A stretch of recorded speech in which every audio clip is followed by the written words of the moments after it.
Hello, everybody, and welcome to another edition of Kavi's Corner, my weekly roundup show where I tell you everything that's gone on in the world of tennis in the last, normally it's 1 week, but this time it's 2 weeks because we do have these extended Masters 1000s tournaments.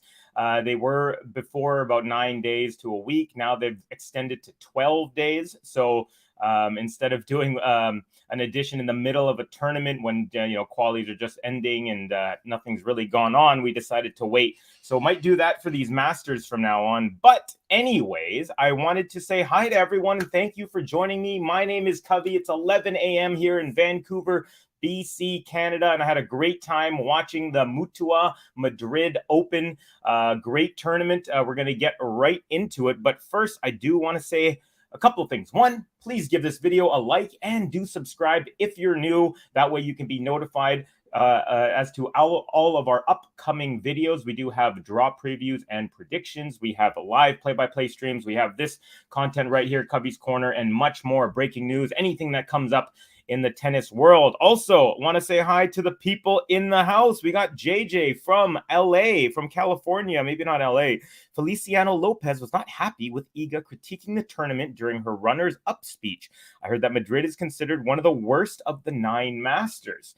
Definitely some controversy, and we will get into it, but issues with the ball girls and ball boys, issue with a birthday cake situation, issue potentially with some timing, scheduling and things like that. So we'll get into all that. But hello to JJ. Hello to Kathy, one of the favorites. It is JJ. And for quite obvious reasons, listen to the brief podcast, The Break, on YouTube from 2 days ago, and Renee Stubbs' most recent podcast on Madrid. That'll give you some background and some insight. So thank you for that, Kathy. Also mentioning Stubbs' pod can be found on multiple platforms. And go saying, JJ, one of the worst in what regards? I will say the actual facilities in Madrid look square and kind of bleak. JG57 in the house. Hey, Kavi, welcome, JG. Great to have you in the chat. We also have Mumbai's finest dentist, Daria Ravel. Even Saba wasn't happy with smaller cake than Carlos. Yes, GG. They say it's like an institution with flower boxes. Yeah, very tinny, very metally. It doesn't have the comfort, but it's kind of, they make the joke that they put the flowers there to give it a little bit of that comfort. GSL, Cubby, one more shout out to Saba. Let's go, Sabalenka. Gary and I, we have declared Sabalenka is our girl from the beginning of the year, and she is making some great headway into potential #1 ranking. She's been playing phenomenal tennis. We'll get into some of that as well. Cedric Lopez saying Covey gets it done. Thank you, Cedric. Really appreciate you, my friend. DR, that discrepancy happens no matter what the tournament says, Kathy. That's in regards to Daria Ravel. Hello, Covey. Sorry, couldn't stay in your earlier stream. Don't worry. No need to apologize. Got Batman Gary in the house. We got Peeps Fire. All right, folks. So we're going to get into the slides. We're going to get into the what happened right now. By the way, thank you to everyone for joining me. I really love this segment, and I love the fact that I have people here that are constantly joining me. You guys are awesome. I love you guys. All right, folks, at Relevant Tennis, first one of the day, Aryna champion, the race #1, meaning the person who is in #1 in the WTA race, defeats the world #1 Iga Swiatek in 3 sets to claim the Madrid Open title for the, it says first, but it's actually the second. So X out the first there. Second time in her career. She won in 2021 as well. What an incredible season for Sabalenka, who claims her 13th title. Again, they put 13 like third, but 13th title and second player to beat Iga in a final on clay. There you go. Aryna Sabalenka defeats Swiatek 6-3, 3-6, 6-3. We have a champion. She's Belarusian. She's a world #2, and there she is, folks. Aryna Sabalenka. What else happened? Well, also from Relevant Tennis, back-to-back champion in Madrid. 20-year-old Carlos Alcaraz fends off Jan-Lennard Struff in 3 sets to claim the 2023 Madrid Open, 10th ATP title, the first as a 20-year-old. He's been 20 for just 2 days, so pretty good pace there. And 4th Masters 1000 title already. Now he is the new race number 1. Also, we'll get into some ranking stuff, but Alcaraz after Rome will be world number 1 no matter what happens. So there you go, Alcaraz, the lion roars as he takes his title for the 2nd straight year in Madrid, the capital city of his home country, defeating Struff 6-4, 3-6, 6-3, almost identical scores on the men's and women's side. Champion Mutua Madrid Open, there you go. And what do these two have in common? Well, a whole bunch more from at Relevant Tennis. This year's Mutua Madrid Open, both winners are world number 2. Both are race number 1. Again, that's the race to the finals. Both were previous champs. Alcaraz last year, Sabalenka 2 years ago. Both won in 3 sets. And both celebrated their birthday on May 5th during the tournament. Fate brought them together, and they each get one of these lovely trophies. Alcaraz looks like he's got a new Rolex. He had a silver one before. He looks like he's upgraded or gotten a second one. There's Sabalenka, the beautiful smile. And yeah, they know how to handle trophies, these two. Alcaraz with his 10th trophy here as an ATP player, 13 now for Sabalenka. But we still had doubles on the men's side. Check it out from ATP Tour. First doubles title together. Andrei Rublev and Karen Khachanov defeat Bopana and Ebden, the India and Australian combo, to win the title in Madrid. So hashtag MM Open. And there you go, folks. The 6'5" Khachanov and the not 6'5" Rublev. And they are champions. Couple of Nike athletes there. And got to give them some love. I think they've been playing 3 or 4 times together. This is the first time they've won the title. So congrats to the duo out of Russia. And how about on the women's side? This is from at the Tennis Letter. Madrid Open cut the speech session for the women's double final between Coco Gauff and Jessica Pegula and Azarenka Haddad Maia. So very strange to say the least. I know the men's double final had speeches. Yes, it did have speeches. And it was, everyone had a chance to speak on the men's. Both the men on either side got to speak. There's a lot of jokes going on between Khachanov and Rublev and all that stuff. Not sure what the reason is for the not allowing the women to speak here. So very, very weird, very interesting. Still haven't figured out why no one's kind of mentioned anything about that. I'm going to keep trying to look into it, but yeah, very, very kind of odd there. Also, some people are saying Vika Azarenka, they showed a photo of a cake that they gave to Sabalenka, a small regular cake, and then they gave one to Alcaraz after he won. Who did he beat? I don't know if it was Zverev or Coric or someone, but he beat someone. I think it was Coric. And they had this massive cake, just like they did 2 years ago, just like they did last year, obviously him being a Spaniard. But it was a massive cake, and Azarenka tweeted out like, oh, spot the difference, meaning, Alcaraz gets this massive cake, Sabalenka gets a small cake. I personally, me, with all the drama in terms of like who should get what, I think it's kind of silly.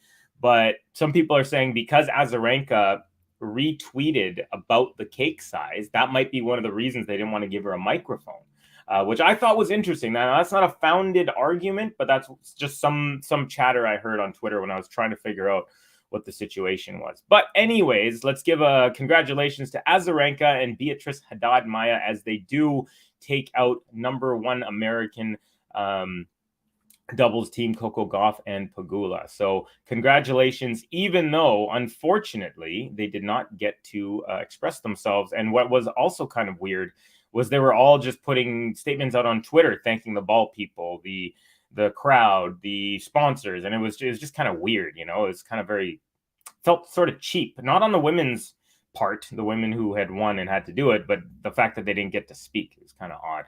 Okay, getting back to the singles. This is from Aryna Sabalenka herself. Thank you, Mutua Madrid Open, for 2 unforgettable weeks for me. I really enjoyed playing here in Madrid, and this is definitely, she wrote defiantly, but I think she meant definitely one of my favorite events on tour. Thanks to everyone for your support throughout the whole tournament. It was amazing playing in front of you guys. Heart, heart, heart, hashtag 13, meaning that's title number 13, and there she is with her team.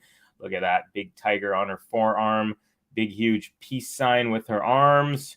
Moving on, relevant tennis again, extending her golden book. So I mentioned 13 titles for Sabalenka. What were they? Here we go. New Haven, and then 4 in a row in China, Wuhan, Shenzhen, Wuhan again, and WTA Elite Trophy. We have Doha as well, Ostrava, Linz in Austria. We have Abu Dhabi, Madrid for the second, for once, and then Adelaide won. That was before this year's Australian Open and this year's Australian Open as well. And then again in Madrid this year. So again, face of a champion. There you go. I love the tattoo on her forearm there. Okay, what else we got? This is from Iga saying, another one in the books. It's been a great challenge and privilege to play in Madrid. A lot of good days at the office, amazing food, coffee, and new memories that will stay with me. See you in Rome.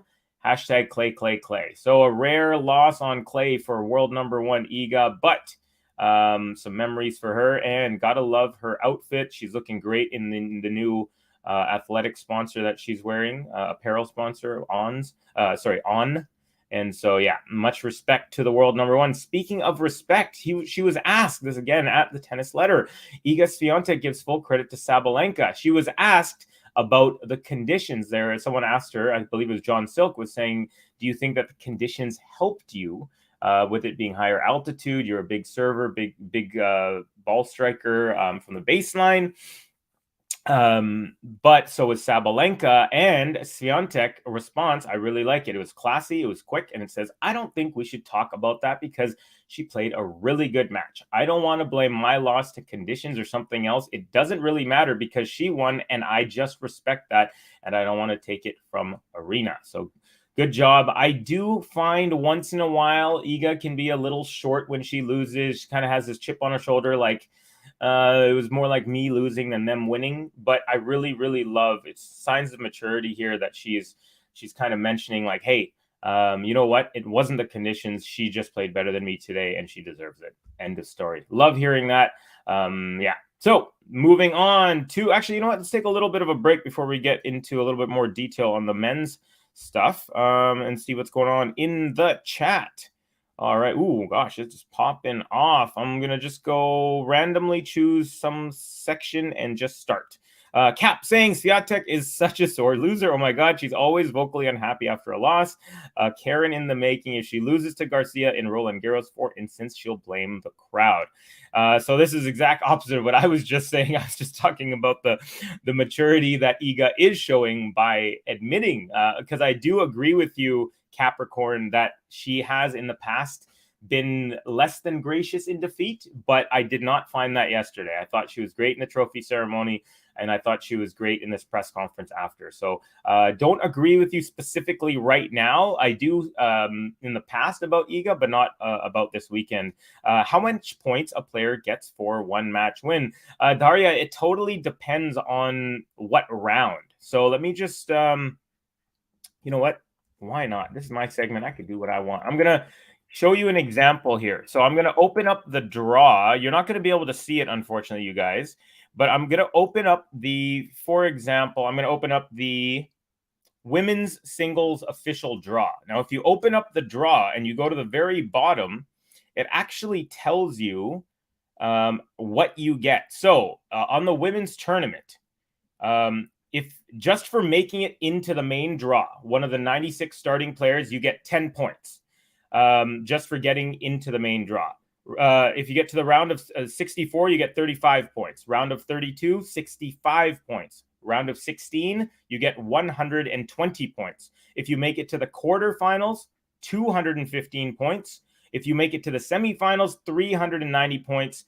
And if you make it to the final and lose, 650 points. And if you make it to the final and win, you get 1,000 points. So it depends on what round you make it to. It goes round by round, and it's different for each tournament. A 250 level tournament will have different round by round numbers than a 500 level, a 1,000 level, and a Grand Slam.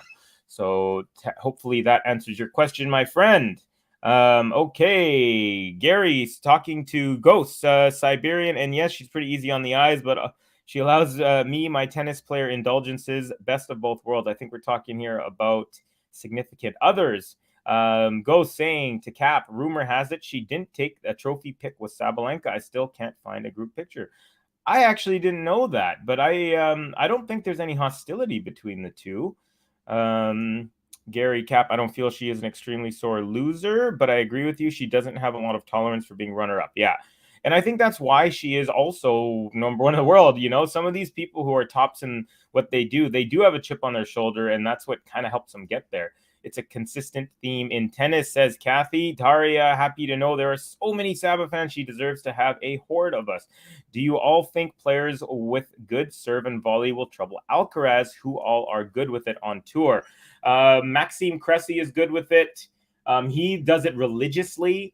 Other than that, honestly, there's not too many players that are like non-stop serve and volley. Guy like Struff, guys with big serves can generally do it if they have any sort of volleying skills, but some guys actually don't. Like, you don't see Zverev coming to the net that much for a guy who has such a big serve and decent hands, things like that. So honestly, Maxime Cressy is the one guaranteed guy who's going to do it all the time. Other than that, it's pretty few and far between in the top 30, I would say. Saba has an actual personality and she's fun to watch. Says Cap. Ghost saying there are some ways Madrid is biased against male players, i.e. ATP versus WTA players that get to stay at the courtside hotel, 10 dudes, 20 dudettes, but somehow that doesn't make the news. Yeah, I did not know that about, I didn't know about that either. I mean, I think it is an advantage to stay a little closer, for sure, but I don't know if it's it's a big deal. If there's only 30 people out of about 200 that only get that. So I don't think it's like a massive advantage there, but I see what you're getting at for sure. Kathy saying model ball girl, smaller cake, less money, although not in this tournament, not getting to make your championship speeches. See a theme here. Yeah. A lot of people are saying women are not getting their chance to speak. They're not getting their due. And then there's also the exploitation of the girls that they had in certain matches. They had models as ball girls hired from a modeling agency. And there was a lot of uproar. We'll get into that a little bit. Tennis Twit. Hey, Kavi and everyone. Welcome, Tennis Twit. Great to see you. And Gary saying to Daria, I'm anxious to see what Novak does with serve and volley when he finally plays Carlos. It's been effective against Daniil. Yeah, for sure. And Alcaraz did mention that he was very surprised at how difficult the Djokovic serve was to read. And so if that's the case, then yeah, that would be a smart strategy against someone like Carlos. All right, Ghost again saying it's a consistent theme in tennis because feminists want it to be, not because it's an actual or accurate reflection on society. I don't know what that's fully in regards to. JJ was saying, I thought you were going to shave, Covey. Yeah, I got a little bit lazy. Kind of thought, hey, I'll shave a little later in the week. Okay. Ghost saying the model thing is a labor issue, not a gender issue. They've also hired male models. The problem, why are they hiring males models when they should be giving those opportunities to kids? Yeah, and I also don't think that it's equivalent to say, oh, well, yeah, we do have female models, but we also have male models on the women's matches. It's like, well, I don't think you understand that the world is not really down with that right now. You know what I mean? Like right now, we got to be careful with like what we say. You don't want to be caught, trying to exploit women, trying to harass women at work or anywhere, things like that. And we're in that sort of moment right now in the world. And these guys in the tournament are saying, yeah, here, the beautiful girls, you guys get to be the ball girls.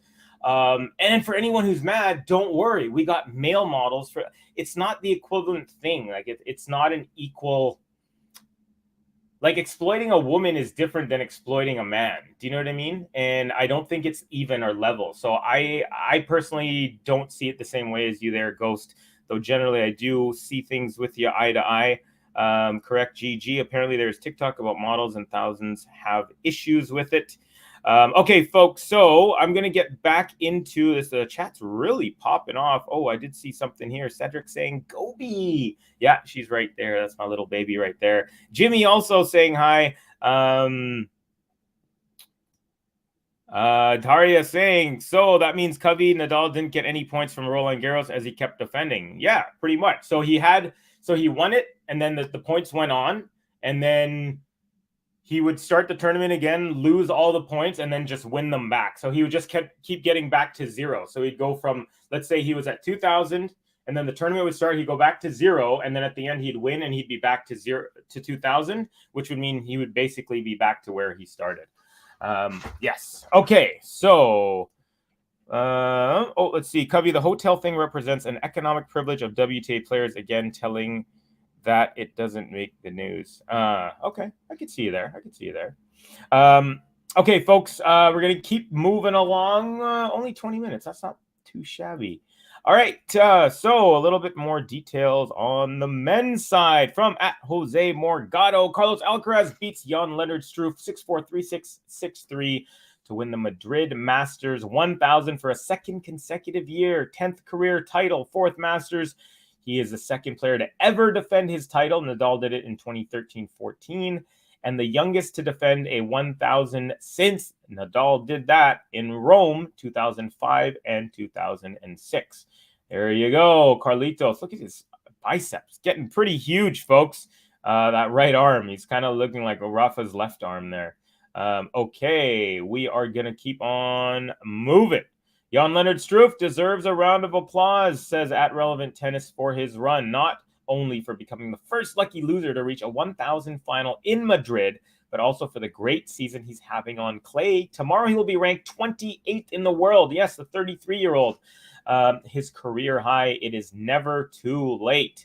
Great effort from Jan-Lennard Struff. Honestly, Jan-Lennard Struff, if he got more first serves in the first set, he could have taken that first set, and he completely dominated the second set. So there's a part of me that's like, man, if this guy showed up ready to serve, so basically he was getting about 87% of his first serves that he got in, he was winning those points, but he was only getting 40% of his first serves in. So kind of a bummer for him, because if he would get more in, he was just having an easy time at the beginning of the match.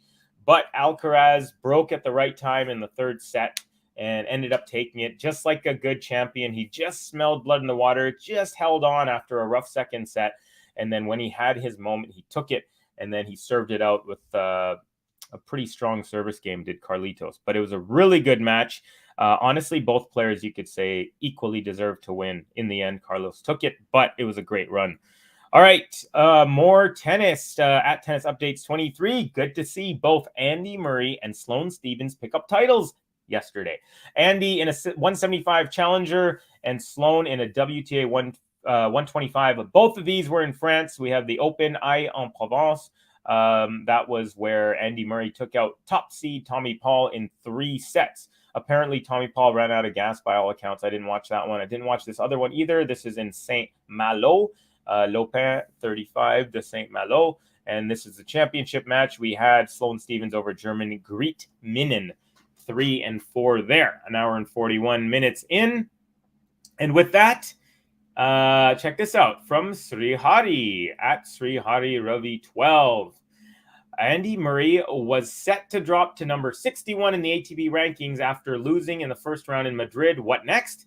He plays the Aix-en-Provence Challenger, wins it, and is now up to 42 in the ATP rankings, his highest in 5 years, and is now well on course to be seeded for Wimbledon. So big smile there from Andy Murray. His mom was in the crowd holding the trophy there, Challenger Tour. And he also set a record, folks, for winning for time between challengers, 17 years between challenger victories. So he set a record there. And also he set a record because at FS_tennis1, Sir Andy is the only player in tennis history on the men's side to win everything tennis has to offer. #tennis, Andy Murray. There you go. He's won a Grand Slam. He's won the ATP Finals. He's won a Masters 1000. He's won a 500, a 250. He's won the Olympics. He's won Davis Cup. He's won Challengers. He's won Futures. And he was also a Junior Grand Slam champion. So insane resume. If anyone knows hockey, you might have heard of a guy named Scott Niedermayer. He's a Canadian defenseman. He's won every single thing as well, from his junior team to the World Junior tournaments to the Stanley Cup, World Championships, Olympic, all that stuff. Reminds me of that as well. So congratulations to one of the greatest of all time, Andy Murray. What a impressive resume. Also, so this is from Sloane Stephens herself. Oh my God, I cannot get over how beautiful she is all the time. Any photo, any match, she just looks good. She's got the beautiful, huge smile, lovely straight teeth. There you go. Happy to get the win here in St. Malo. Let's go for more clay court season. We're here. And there you go. Lovely smile as mentioned. And the nice pink outfit. And the lovely looking clay in France. All right, moving on. New ATP top 10. All right, folks. So this is what is going to happen here. Alcaraz and Djokovic. As you notice there, Djokovic is 5 points ahead of Alcaraz. So this is what will happen no matter what. Because Alcaraz is playing in this tournament, he will get, I believe, let me just actually... I'll just double check the specifics. So I went over the women's on before, right? When I was talking about the draws, men's singles draw. So Alcaraz gets a bye in the first round, which means he would have got 10 points just for make the first round, but he automatically makes it into the second round because he has a bye, which means he, no matter what happens, even if Alcaraz steps on the court, plays 1 point, and then withdraws from the match, he still will have accumulated 25 points. Now, that would put him up to, if you look at the 6-7-7-0 there, if you look at that, that would actually put him up to, let's just say he plays just the 25 points. It would be 6-7-9-5. Now, Novak Djokovic, he is going to lose 1,000 points. So right now, this 6-7-7-5, when the tournament starts, is actually going to become 5-7-7-5. And if Djokovic wins Rome, the maximum amount of points he can possibly get back to is what he was at, which is 6-7-7-5. So no matter what happens, Alcaraz will be the number one seed going into Roland Garros, which doesn't really matter too much whether it's 1 or 2, because either way, they wouldn't be facing each other into the finals, whether Novak was 1 or Carlos was 1. So doesn't really affect. But I just wanted to explain exactly because it is a little bit confusing. So here we go. New ATP top 10 to round out the top 10. So we got Nole, we got Carlitos, we got the Octopus, we got Ruud, we got Tsitsipas, Rublev at 6, Runa 7, Sinner 8, Fritz 9 went up a spot, and Felix Auger-Aliassime dropped a spot to number 10. In terms of the actual race after Madrid, with Alcaraz leading. This is from, again, Jose Morgado. New ATP race after Madrid, with Alcaraz leading despite missing 1 slam and 1 Masters 1000. However, don't forget that our boy Djokovic has missed 3 Masters, although 2 of them were due to the vaccine status. That was Indian Wells, Miami. But he missed Madrid, but that was due to injury. So we can't really say that he, missed it like in that sense, as we can, in the same way that we're saying Alcaraz missed 1 slam and 1 1000. He missed both of those to injury as well. So Alcaraz is currently number 1, Medvedev 2, Djokovic 3, Tsitsipas 4, Sinner 5, Rublev 6, Fritz 7, and Khachanov is 8. So if it started today, these would be your top 8 on the ATP finals, race to the finals. Notables, number 9 is Runa. Ruud, who was in there last year, 24. Auger-Aliassime, I believe, was also in there last year, 21. Nadal was also in there. He's 391. How crazy, folks. How crazy. Moving on up, this from at ATP Tour. Welcome to this week's movers at Pepperstone FX ATP rankings. So who went up? We had a bunch of huge movers. Believe it or not, Jan-Lennard Struff wasn't even the highest mover this year. He went up 37 spots and is now in 28. Zhang Zhizhen went up 30 spots from 99 to 69, but this was the biggest one, folks. Aslan Karatsev. So I don't know if you guys know, but Jan-Lennard Struff and Aslan Karatsev faced each other in the final round of qualies for Madrid. Karatsev won in straight sets. And then they actually ended up meeting in the semifinals. First time in history that a qualifier and a lucky loser faced each other in a 1,000 semifinal.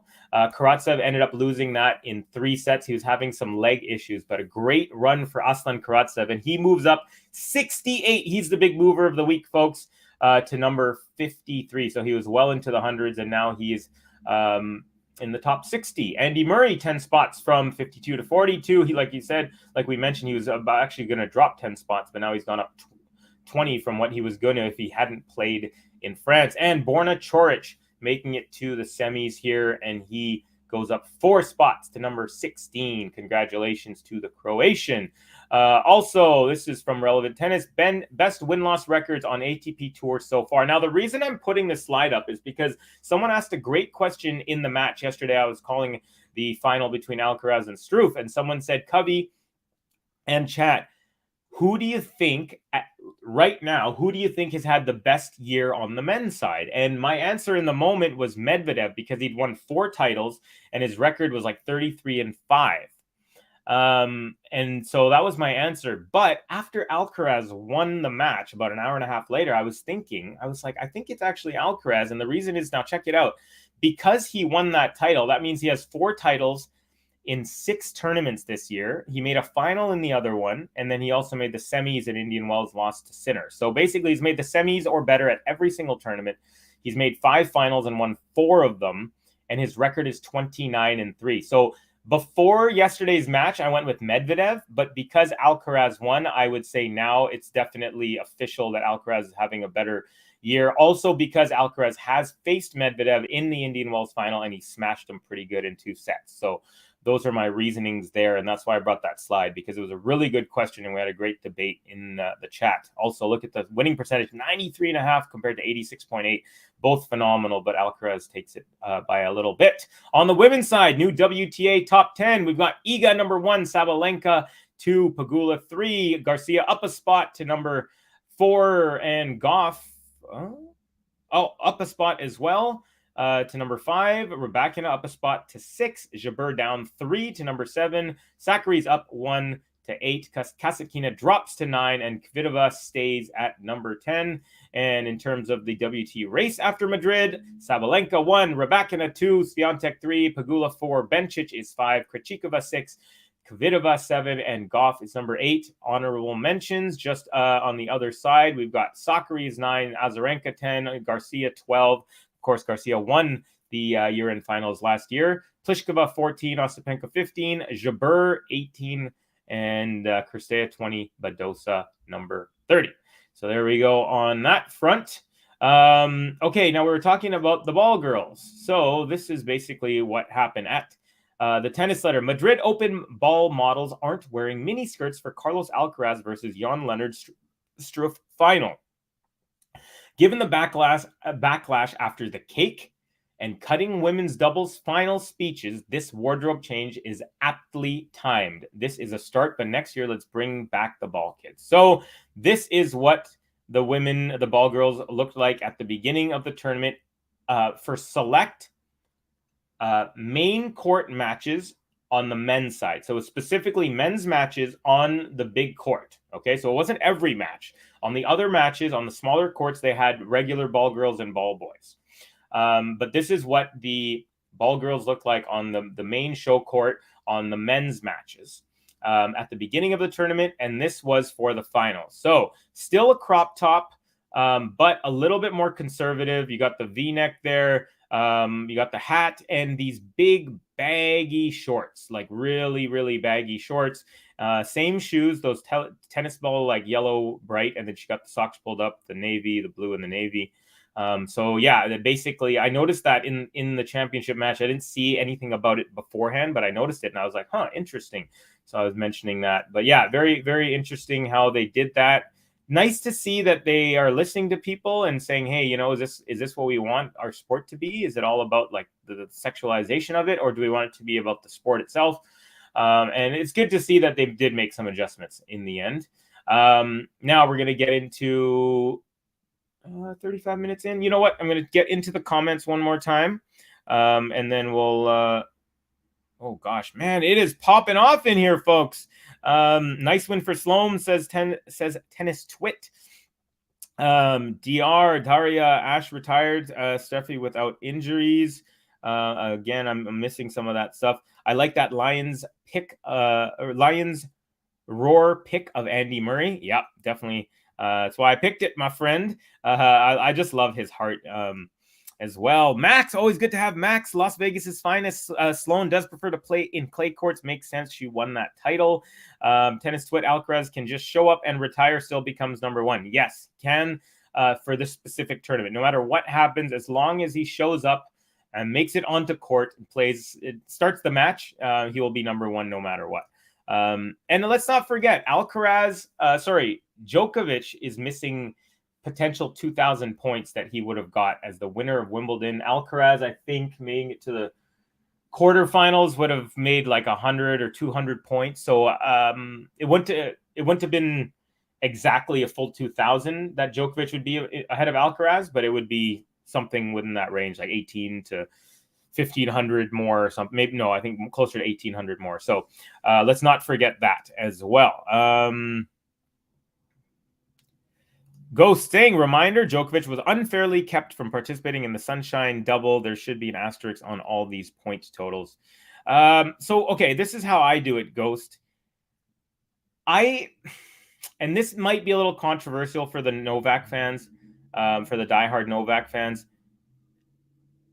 The Sunshine Double, in my opinion, and again, I don't want to have an argument. In my opinion, that was his choice. Okay. The Wimbledon points, he totally got screwed on those. But if he decided to get the vaccination, he would have been able to go. He didn't miss it because of injury or anything else. So the way I see it, it was his choice. So I don't want to say that he lost out on those. It's different when you don't get points for winning Wimbledon than you didn't get points because you chose not to get vaccinated. So for me, even though he did miss out on all those points, some of those points, I blame him. I'm just saying that. That's all I'm going to go there. I don't want to debate or argue anyone, and maybe that's unfair to say a statement and then just say I'm not going to reply. But there is something. It's different to me when you're actually injured. Like Alcaraz was injured, could not play Australian Open. Alcaraz was injured, could not play Monte Carlo. So, that's one thing. But Novak, he wasn't injured. He just didn't get the vax. So that's how I see it. And again, whether I'm right or not, I don't know, but that's just how I see that. Let's see. Carlos literally just needs to walk on court, becomes number one, regardless of Novak. Yeah. So let's see here, his choice. And he said he accepted the consequences. Everyone wants to forget that. Yeah, exactly. He accepts the consequences. And I respect that he does. I have respect for. I don't agree with his statement as like a tennis fan who wants to see the best players at all the tournaments, but I respect the fact that he made a decision, he's okay with it, and he's sticking with it. That I absolutely respect, the character and the courage he has in that regard. But I don't say that he lost out on points when he could have made it there. Cap saying Alcaraz beat number one seed at Grand Slam for the first time. Impressive. I see Holger reaching a bit further in Rome than his previous result in Madrid. Definitely can see that for sure. Ghost saying at Tennis Twit 2024 is when the asterisks disappear. And then we got an I hope so Max from Kathy. In regards, I believe, to Holger Rune there. Would like Holger to take this tourney. Yeah, I'd love to see Holger Rune lift another 1,000 title. Hopefully 2024 is when Novak disappears, says Kathy. Kathy's not the biggest Novak fan. Max, Kathy, do you see Novak winning in Rome or not? So he's not in the best form, but he's one of those players. He's one of the few players on the planet who can literally win any tournament that he gets into. So no, Max. I hope Novak never wins again. So Kathy's just not into it with Novak. Djokovic is confirmed for Rome. Yes, he is. The joke is not winning Rome, says Capricorn. Kathy, I'm an American. I don't accept the consequences of our health institutions serving the needs of big pharma. I get to criticize bad, unscientific border policy. Yeah, and that's another thing. I don't agree with the border policy either. I don't think that they should have not allowed him in for so long. But that's something that I can't really control. Going for Rafa Obs in whatever he plays plays in, but backing Runa after that. And welcome, Ems. Always, always, always a pleasure to have you. Hope you had a good first day of the work week. Kathy, straight to the point. I respect that. Same Ems. I despise him. We got Tennis Twit. Djokovic has a difficult draw for once. I won't be surprised if he doesn't make final unless his draw falls apart. And hey, look at the draw on the men's side in Madrid. We had a lucky loser and a qualifier in the semifinals. So you never know what can happen. Kathy, great minds from Ems. I hope Jannik can do marvelous in Rome. I want to see Jannik Sinner win Rome. Honestly, I would love to see that guy finally get his 1,000, and it would be cool if he did it at home. Nadal isn't winning Roland Garros either. Like, let's get real here. Alcaraz is. That's from Cap. Let's see. Ghost, I don't know if this is irony coming from the man who hates Pagula with more chutzpah than anyone I know. We know, Kathy, you don't have to say it. We see your hatred clearly. Disdain. It's disdain. We got Kathy again saying Novak's asterisk is when he tried to murder a line judge at U.S. Open. Now, I know that was an accident for sure. I don't think Novak is a malicious type of guy, but I see what Kathy's on a roll, and I'm not going to stop her. Daria, what's Rude ranking? Rude or Runa? Okay, Rude. Rude is now, gosh, he's, I think, let me see. I had it in here. Casper Ruud. Let me see. Let's open up these. Casper Ruud is number 4 right now in the rankings, and he's 24 in the race rankings. 24 in the race rankings. Okay. What else we got?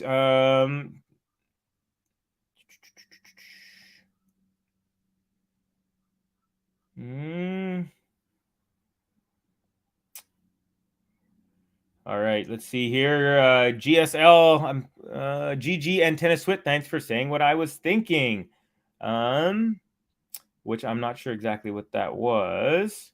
LOL, that's a bit harsh, Kathy. That was a very unfortunate. Oh, yeah. No, I agree. I agree with you, Tennis Twit. And Kathy, apologize. I don't agree with you on that one.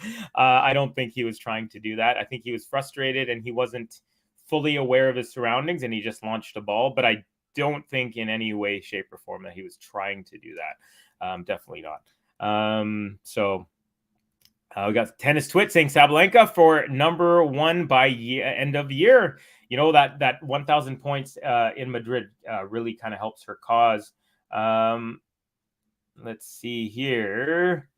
Cap saying Tennis Twit, yes, Saba or Rybakina will be year-end number 1. And Rybakina was another one who didn't get the 2,000 points.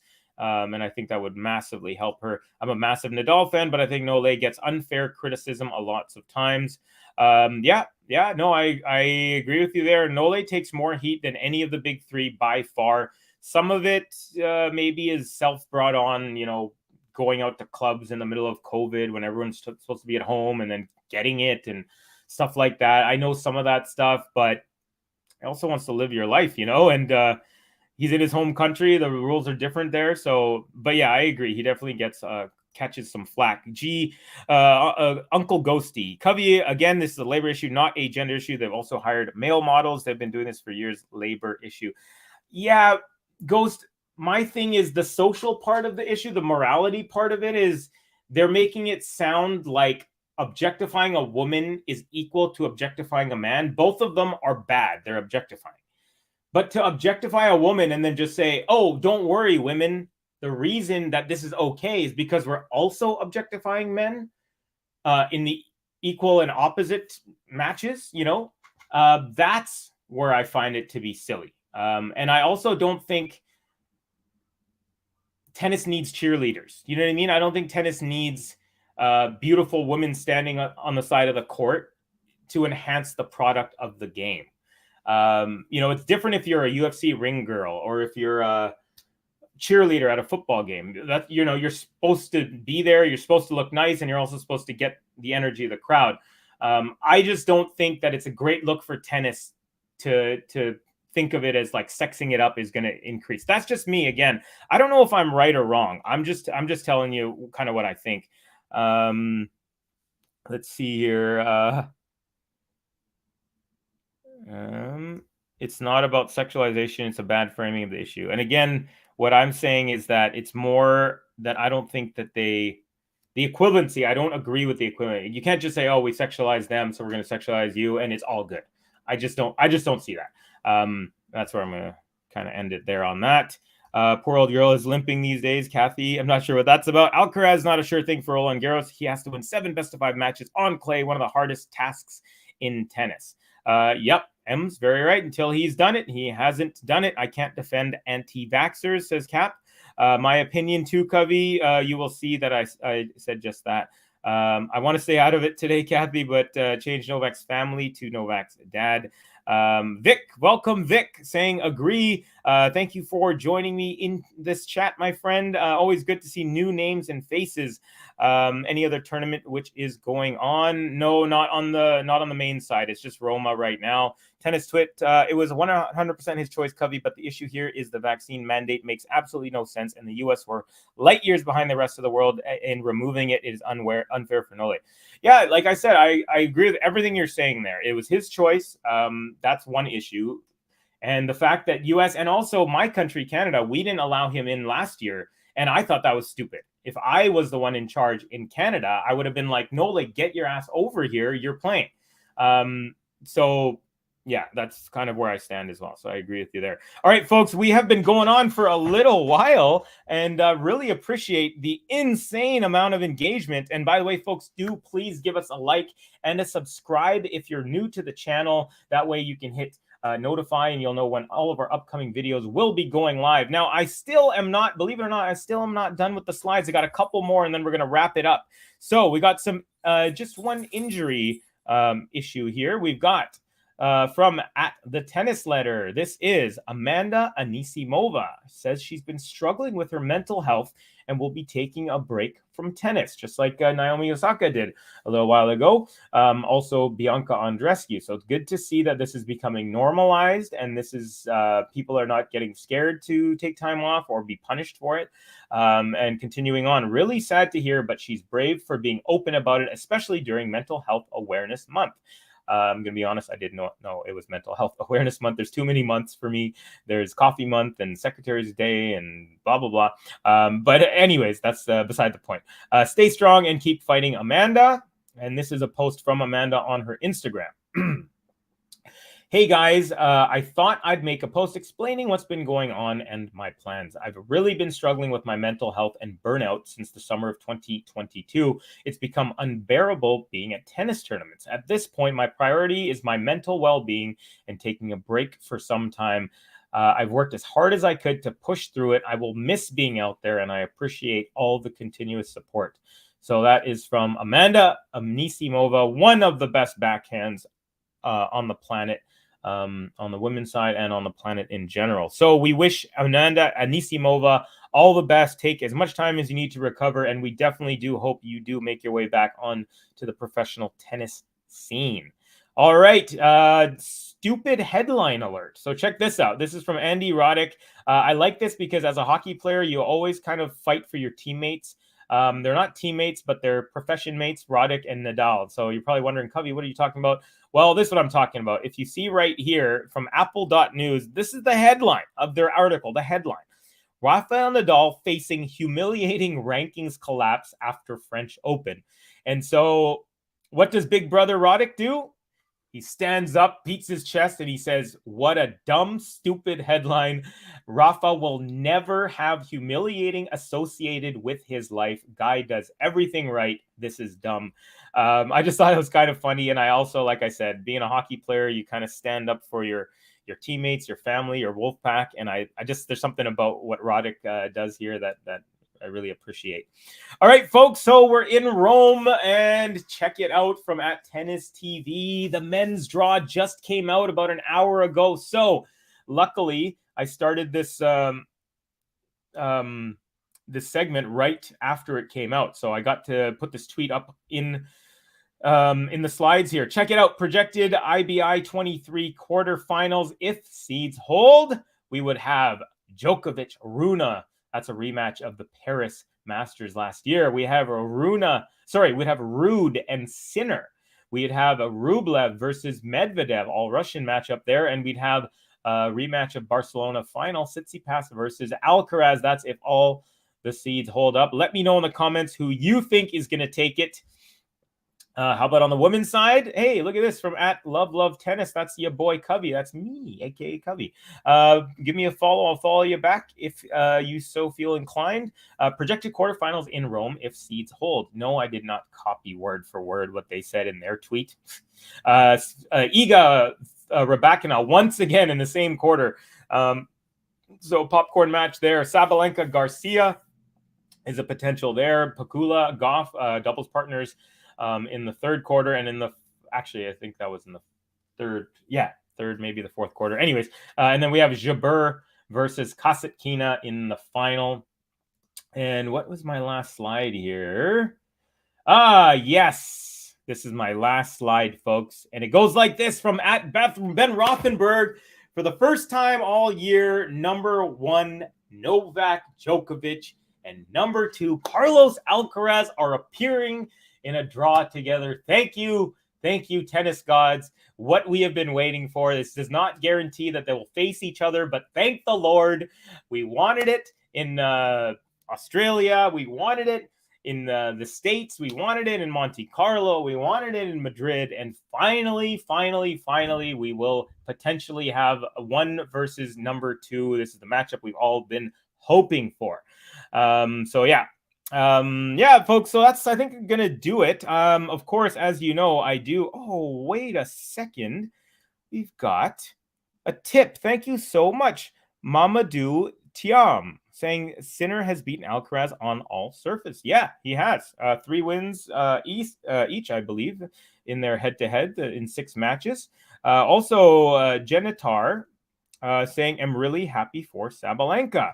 It's funny how far the liberals have shifted over the years. Y'all are basically the cops now. How far to the right? The Overton window constantly moves to the right. I am definitely a left. I'm all about Bernie, not to get political, but if probably the only reason I would ever become American would have been to vote for Bernie. That's how much I really, truly love that guy. But again, that's totally different, and that's that could get very, very tricky.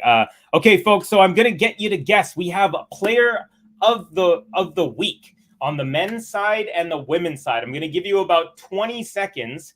You can guess you can guess the women's side first. I'm going to play a button, and it's going to be the player of the week on the women's side. You got about 20 seconds to guess, and then I'm going to play the button. And then after that, you can guess the men's as well.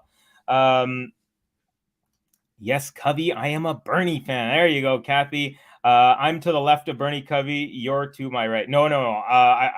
I'm left of Bernie. I'm like a proper progressive. I'm like Americans should have universal health care. You should have paid family leave, increased minimum wage. I'm very, very. I'm on the socialist. I want everyone to share and be happy with each other. All right, folks, 20 seconds is up. Women's player of the week is Sabalenka.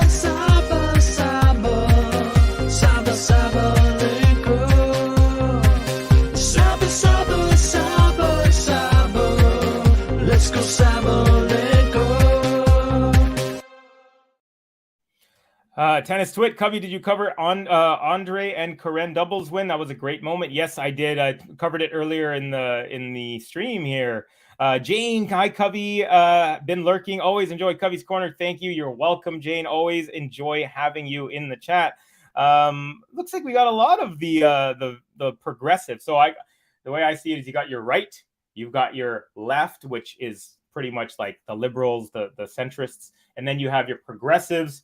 I would find myself like way over there with those guys. But also GSL and Kathy and Ghost, it's good to see. Yeah,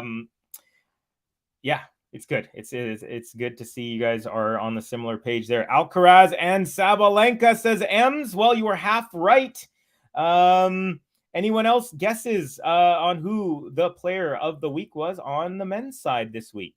I'm going to give you 10 seconds. 10 seconds. Now 5 seconds. 4, 3, 2, 1, and the men's player of the week.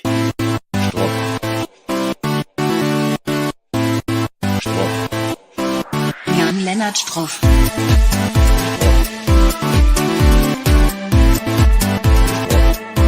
Jan-Lennard Struff.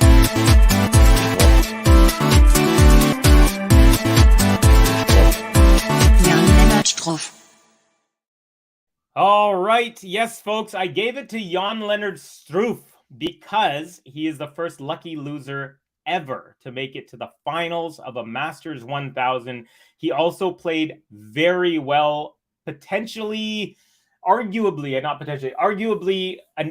well enough to win the title if he had just served a tiny bit better. Couple little lapses and big moments, but basically it was the first serve. He just wasn't getting many first serves, and I really believe that hurt him. So congratulations to Aryna Sabalenka and to Jan-Lennard Struff. I had to give it to him. I thought it was a phenomenal effort from Struff. Tennis Twit saying totally deserved for Struff. Forgot about Struff, says Ems. I'm just going to go up here. Let's see here. Tennis Twit, who do you have in the finals? Ghost? Gosh, if I lived in the US, I would not be able to vote either of the main party. Oh, yeah. There's no way you would catch me voting for Biden or Trump or any of those people.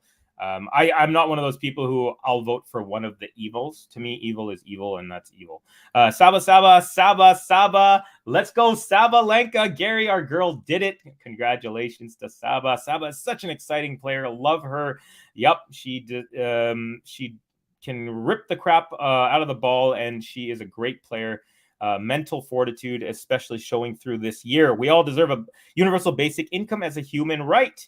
I don't disagree with you there. I heard Finland has done it to very positive reviews, and it's been a few years now. I'm hoping Runa, Carlitos, to Ghost, asking who I think is going to win or who do you want to win. Struff, says Kathy. Kathy, you got it. Andy Murray, honestly, that was so the way I had it was Struff, Murray, Alcaraz, that I kind of my list. So good job, Sean Power, for getting who I would have got second, but just because the lucky loser thing, that's why in the end I had to do that. Tennis Twit, me too. They're both deeply fascist as Struff. Struff deserves it from lucky loser, almost beating the Wonder Kid in his own backyard. Yeah, for sure. Couldn't put it better there. Ghost, but it may be too much for Carlitos to make back-to-back final. We'll see. FAA, my second fave player, but don't think he'll be able to get there. Yeah, I think he still needs a little bit of matches to get into his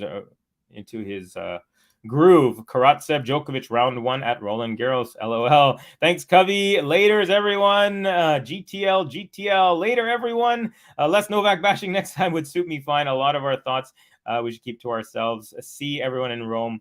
Yeah, I mean, Gary, definitely not. I'm not a Novak basher, definitely. But Kathy's one of our favorites, and I got to respect. We do have different opinions sometimes, people in the chat, but it's all cordial, so luckily, and I really appreciate each and every one of you. Take care. Gary says, Tennis Twit, I want to give it to Saba because I love her, but I would be remiss to ignore Struff's performance. Oh, wait, it's the WTA Player of the Week next. No, you missed it. I already did the Saba. I did the Saba one before. Tennis Twit, FA, huh? Interesting. Okay, folks. Well, I think that's going to do it for Kavi's Corner. Probably won't be back next week as we are in the middle of another Masters 1000 tournament. If anything changes, I'll update you during the week, but very likely it'll be back in another 2 weeks. Yeah, so thank you guys very much. Also, do please give a like to this video, a subscribe if you're new to the channel. We also have draw previews, draw reactions coming up from Rome. And then you'll also see me on some streams coming up during the week for the matches in the main draw. So once again, from Vancouver, BC, it's been 1 hour, almost exactly. It's been 59 minutes and 30 seconds. And with that, my name is Kavi, and I am out. I'll see you all again very soon. Peace. It's Kavi's Corner. give it a like. I said give it a like. Leave a little comment, share the video, and hit subscribe. That's right.